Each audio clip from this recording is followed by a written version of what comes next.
Tuhan itu berkata begini, solusi khawatir itu satu sih. Mengenal aku dan menangkap isi hatiku. Coba kalau kita diem aja 5 menit. Daripada kita itu panik 5 jam. Daripada kita itu khawatir 5 hari. Daripada kita stres 5 minggu. Daripada kita merugi 5 tahun.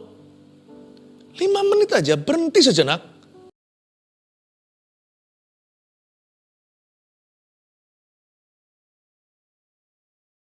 Tuhan, aku berserah. Bilang begitu. Tuhan, aku berserah kepadamu.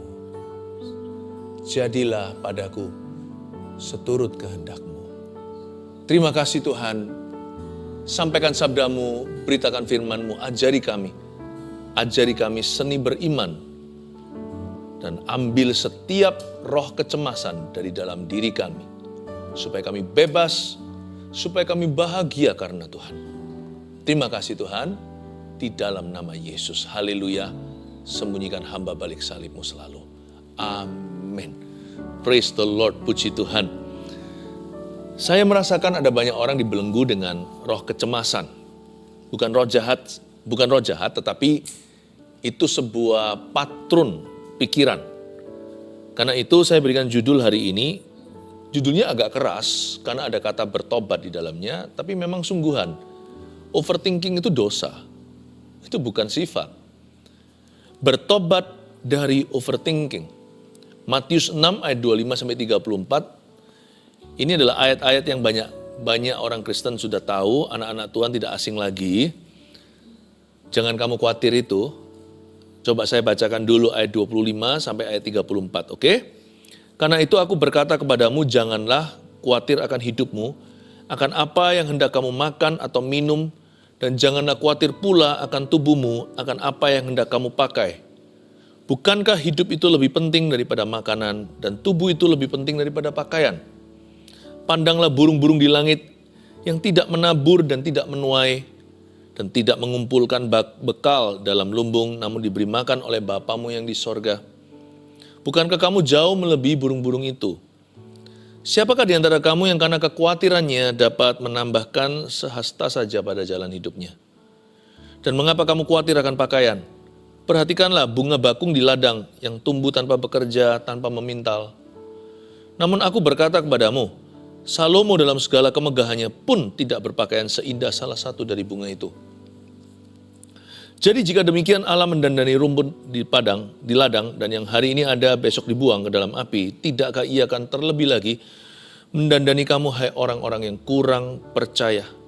Sebab itu janganlah kamu khawatir dan berkata, apakah yang akan kami makan? Apakah yang akan kami minum? Apakah yang akan kami pakai? Semua itu dicari bangsa-bangsa yang tidak mengenal Allah. Akan tetapi Bapamu yang di sorga tahu bahwa kamu memerlukan semuanya itu. Tapi carilah dahulu kerajaan Allah dan kebenarannya, maka semuanya itu akan ditambahkan kepadamu. Sebab itu janganlah kamu khawatir akan hari besok, karena hari besok mempunyai kesusahannya sendiri.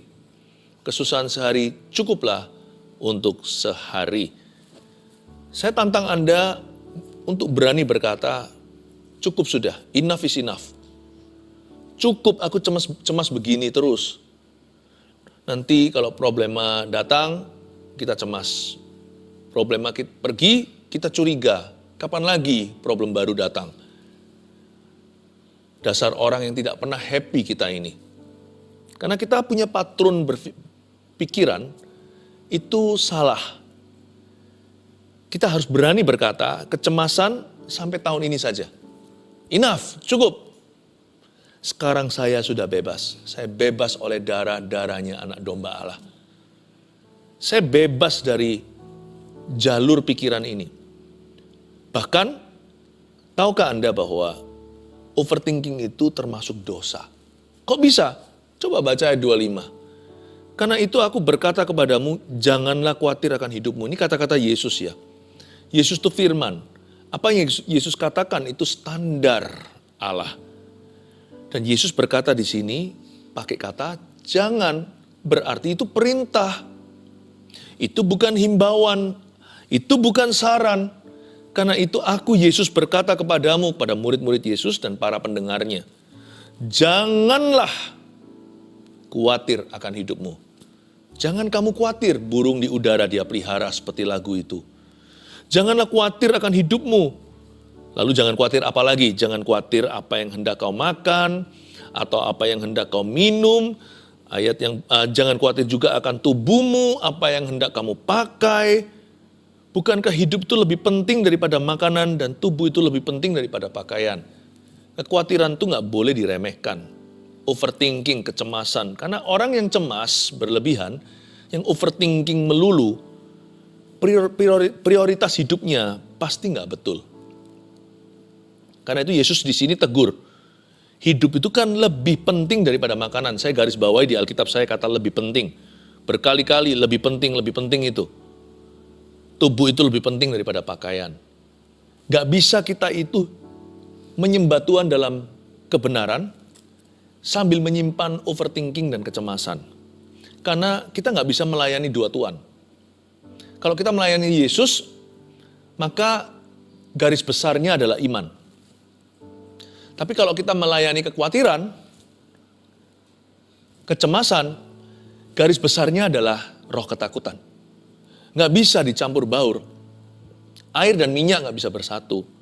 Apalagi Tuhan sudah berkata jangan. Jangan khawatir akan apapun juga. Kalau kamu khawatir, hatimu gak benar. Gak bisa menyembah Tuhan dalam roh dan kebenaran. Karena orang yang khawatir pasti terbolak-balik. Dolak-dalik yang namanya definisi penting. Bukankah kamu lebih penting daripada makanan itu? Hidupmu itu, tubuhmu lebih penting daripada pakaian. Tapi orang yang khawatir mementingkan pakaian.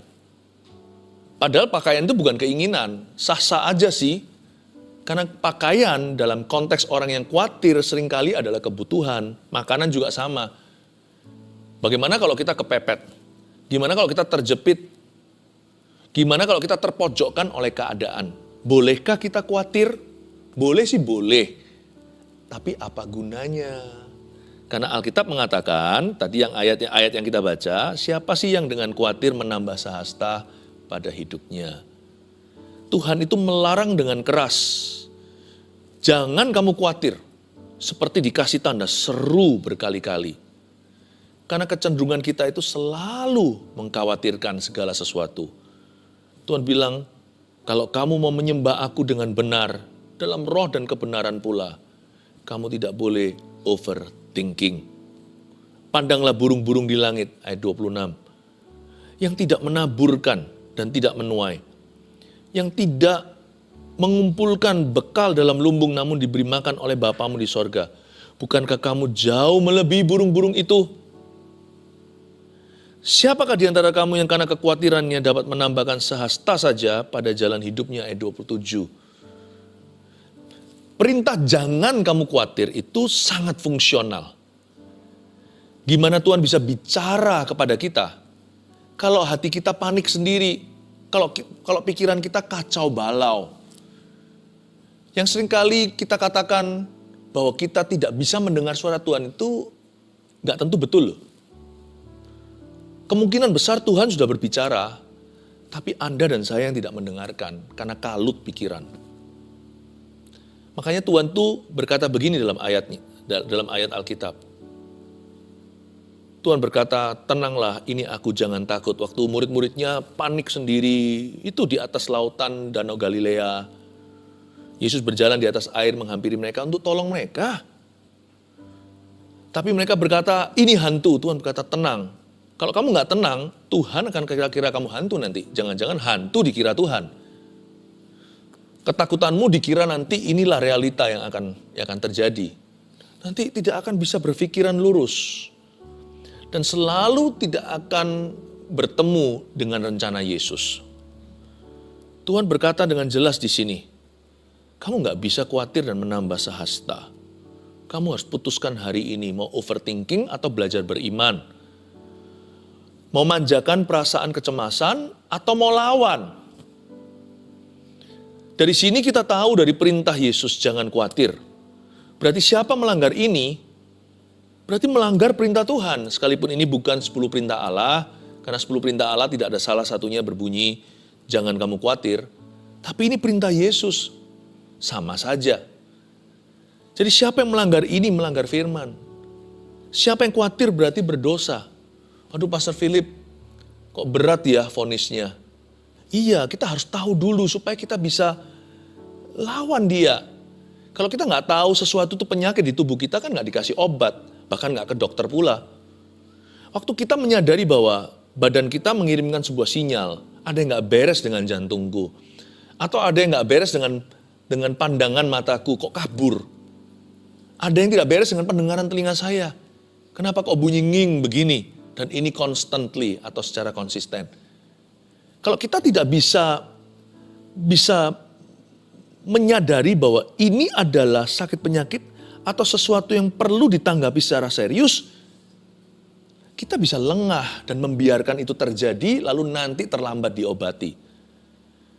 Orang menganggap overthinking itu normal. It's not, my friend. It is not normal. Tidak normal. Jangan dijadikan standar normalmu. Jangan dijadikan new normalmu. Sebab itu bukan dari ciptaan Allah. Overthinking itu keluar dari jalan hidup yang salah. Minimal jalan pikirannya. Cara dia berpikir itu loh gak betul. Disitulah akhirnya roh jahat menjajah. Bukan kesurupan memang, tapi seperti ditindih. Orang ditindih waktu tidur ya kan? Ada yang ngalami begitu. Ini ditindih waktu bangun. Hatinya itu ditekan. Seperti ada kuasa kegelapan yang menekanmu. 24 jam sehari, 7 hari seminggu.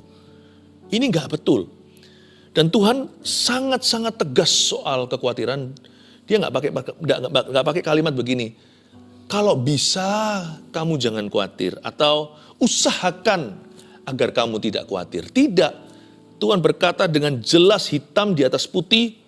Jangan khawatir, janganlah kamu khawatir akan hidupmu.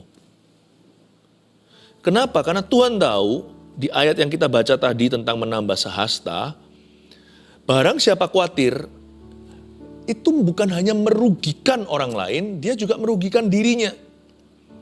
Orang yang khawatiran itu nanti tidak berguna kok bagi masyarakat, karena dia jadi beban. Dia jadi beban tambahan orang lain, dia nggak bisa angkat beban siapa-siapa. Orang yang khawatir juga melukai dirinya. Berbagai macam stres dan depresi pun bisa terjadi. Macam-macam penyakit bisa pula timbul karena alasan psikis. Belum lagi hal-hal bukan hanya penyakit jasmani. Belum lagi sifat orang itu berubah. Coba lihat orang yang khawatir selalu gelisah, selalu bad mood. Ya kan? Dia punya perasaan hati itu selalu kacau. Lihat nanti, tutur katanya pun banyak salah. Banyak melukai sini sana.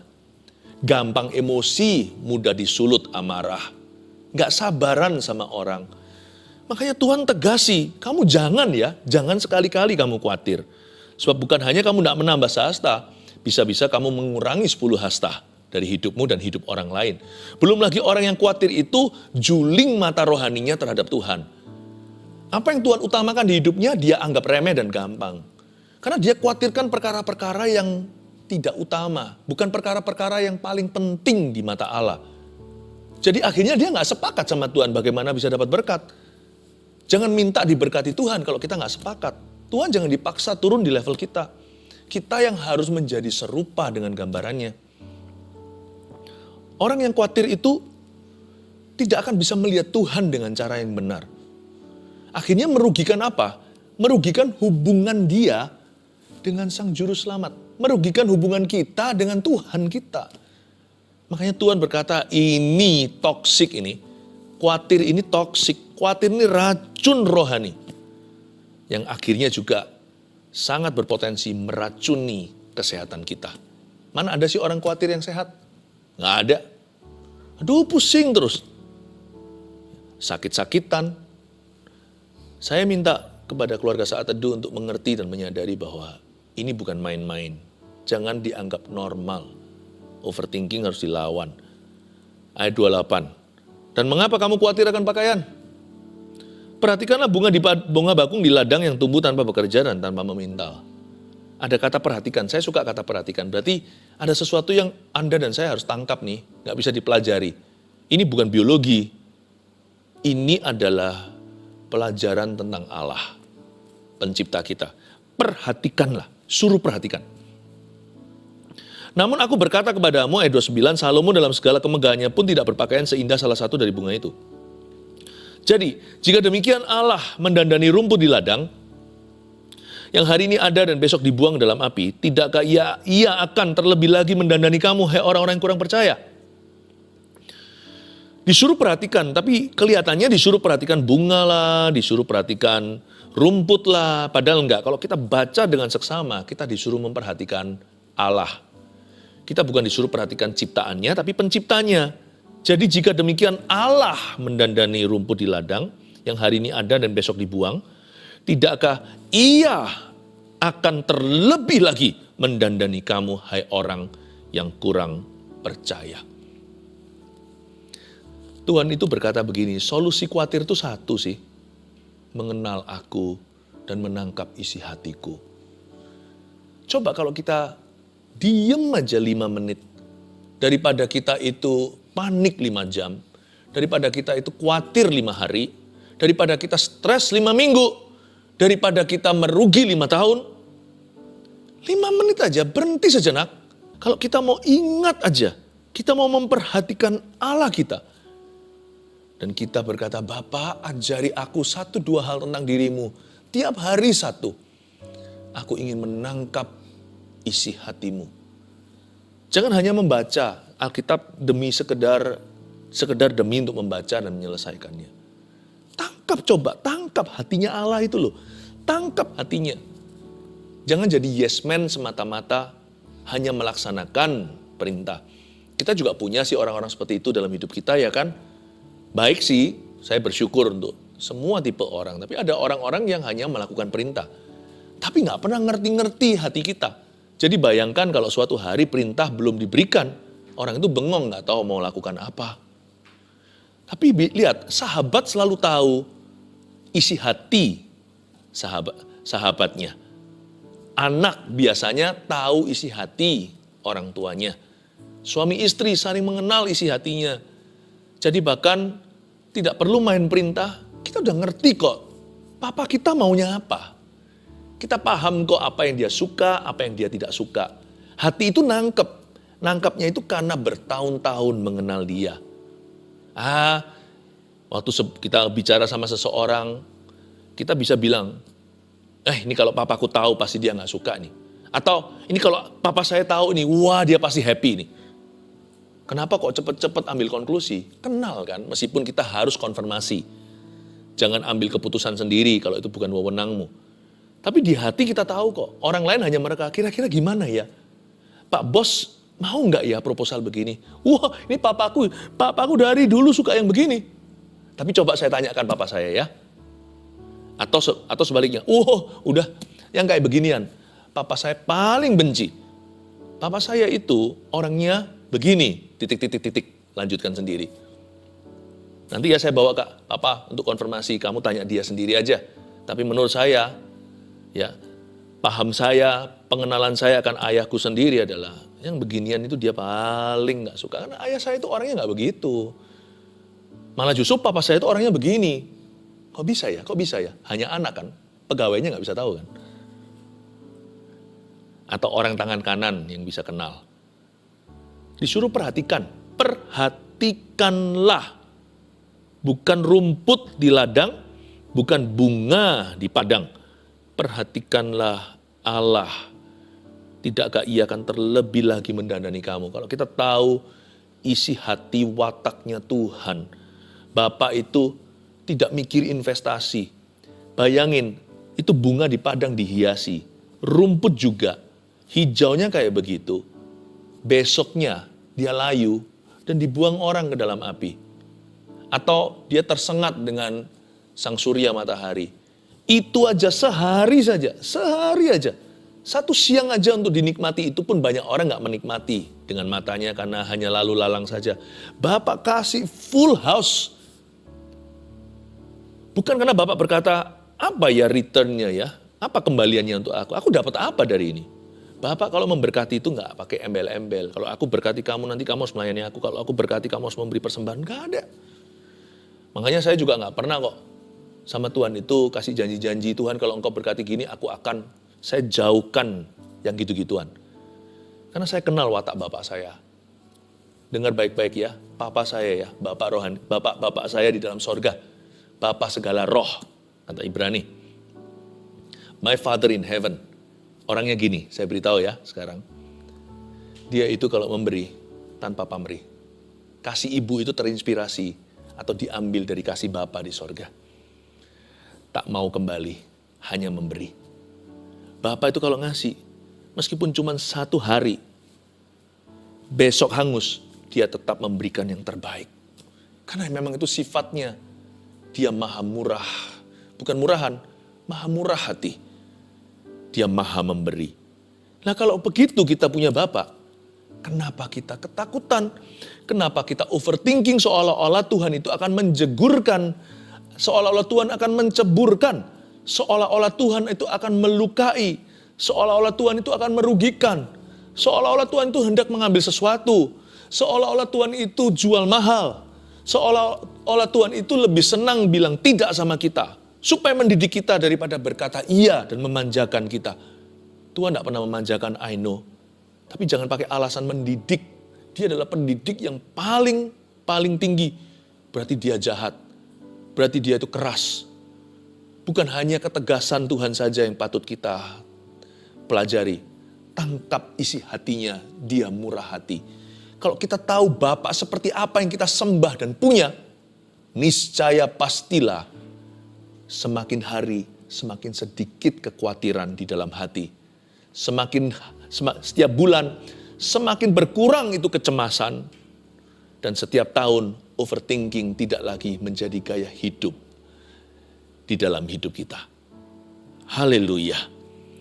Ayat 31. Sebab itu janganlah kamu khawatir dan berkata apakah akan kami makan, apakah yang akan kami minum, apakah yang akan kami pakai. Semua itu dicari bangsa-bangsa yang tidak mengenal Allah. Akan tetapi Bapamu yang di sorga tahu bahwa kamu memerlukan semuanya itu. Ayat 32 ini bagus sekali.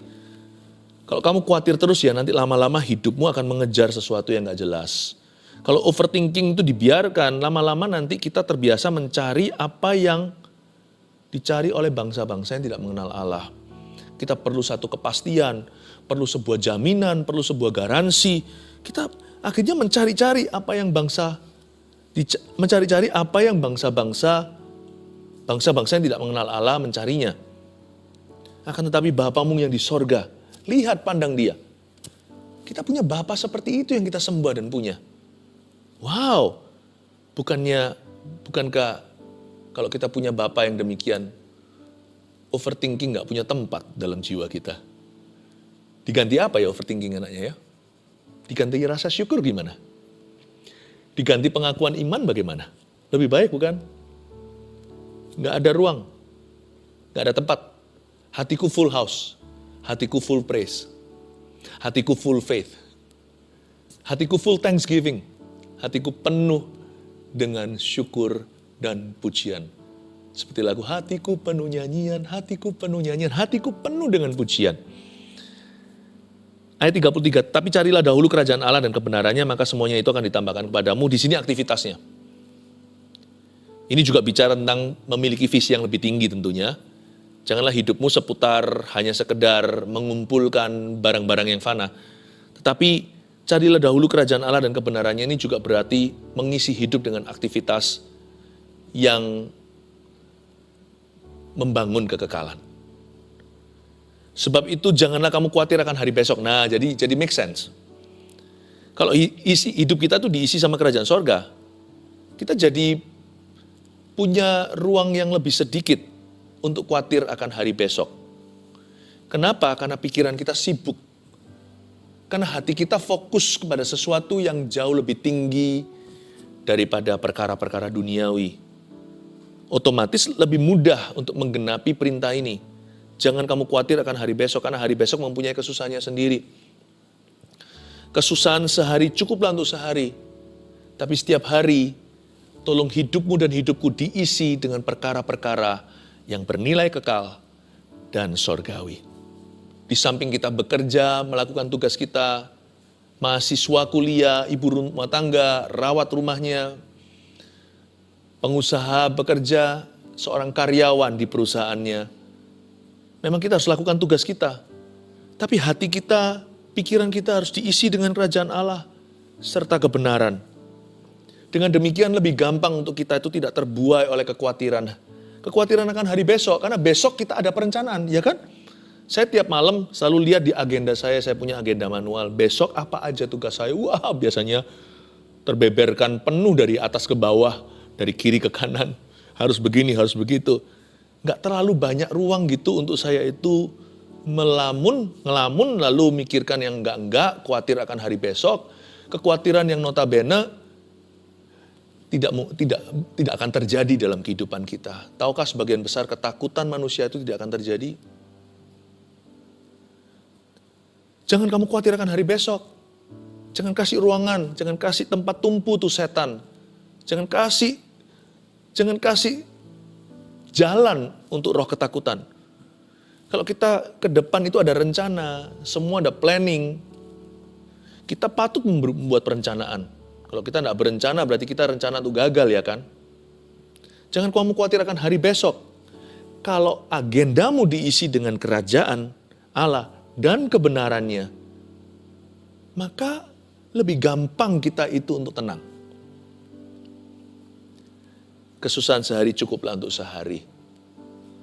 Daripada orang yang nganggur pikiran, letih lelah dan letih lesu sendiri. Daripada begitu, mendingan otak ini diisi dengan hal-hal yang penting, yang perlu, yang membangun, lalu belajar serahkan sisanya kepada Tuhan. Saya ngerti suatu hari kita boleh punya rencana. Suatu hari kita semua akan punya hari terakhir kita hidup di dunia. Kalau Tuhan belum datang loh ya. Meskipun kalau suatu hari itu adalah hari terakhirku, percayalah, saya tetap akan buat rencana untuk tahun depan. Karena kita tidak tahu hari kapan kita akan dipanggilnya. Tapi kita tahu hari ini adalah tugas kita untuk mengisinya. Dan kita harus mengisi hari ini dengan perencanaan yang baik untuk hari esok. Kalau kita bisa menangkap ini, kita akan menang atas overthinking. Saya kasih rangkuman summary. Demikianlah kesimpulan dari apa yang diajarkan oleh firman ini. Bertobat dari overthinking nomor 1. Sadari bahwa jangan khawatir itu adalah sebuah perintah. Nah, kita sekarang baru menyadarinya. Iya ya, itu perintah. Waduh, selama ini aku kira itu pergumulan. Berarti gimana Pastor Philip? Saya harus apa? Harus tegas. Harus tengking. Harus lawan arus. Yes, lawan arus. Berbahasa roh, berbahasa lidah. Kalau sudah dikaruniai oleh Tuhan, karunia Pentakosta. Pakai itu untuk membangun manusia rohmu. Bukankah ditulis di perjanjian baru? Bangunlah dirimu di atas dasar imanmu yang kudus dengan berdoa di dalam roh. Berdoalah dalam roh. Dan bangunlah dirimu di atas dasar imanmu yang kudus itu. Baca firman. Jangan bengong pikiran. Lalu terus pikirannya itu ke ujung-ujung dunia yang gak jelas. Atau kepada sesuatu yang bukan berada di dalam kendalimu. Daripada gitu, mendarat di ayat. Yes, ya itu dia. Mendarat di ayat. Itu jauh lebih berguna daripada terbang di awan-awan. Baca Alkitab. Pejamkan matamu setelah itu dan berkata, terima kasih aku terima firman ini dengan iman. Biarkan firman ini bertumbuh 30, 61 kali ganda di dalam jiwaku. Begitu. Lawan. Keluarga Saat Teduh, sadari bahwa jangan khawatir itu adalah sebuah perintah. 2. Perkuat hubungan dengan Bapa, lalu tangkap isi hatinya. Perhatikanlah Bapa, bukan bunga di padang, bukan rumput di ladang. Perhatikan Bapa penciptamu, bukankah Ia akan menghiasimu? Rumput aja dihiasi. Perkuat hubungan dulu dengan Bapa. Mustahillah kita bisa tangkap isi hatinya kalau kita tidak melekat, kalau kita tidak mendekat kepada Tuhan dan melekat serta merapat. Langkah pertama itu bukan kenal dulu, tapi datang dulu. Langkah ke-1 itu adalah langkah iman untuk melangkah mendekat Tuhan. Ya, mulai bangun mesbahmu yang runtuh. Udah gak ada waktu saat teduh pribadi atau saat teduh bersama. Mulai bangun kembali. Seperti mesbah Elia itu. Lalu nantinya api turun. Api kan nggak turun sembarangan kalau nggak ada mesbahnya. Api juga tidak akan diturunkan. Bangun, perkuat hubunganmu dengan Bapa.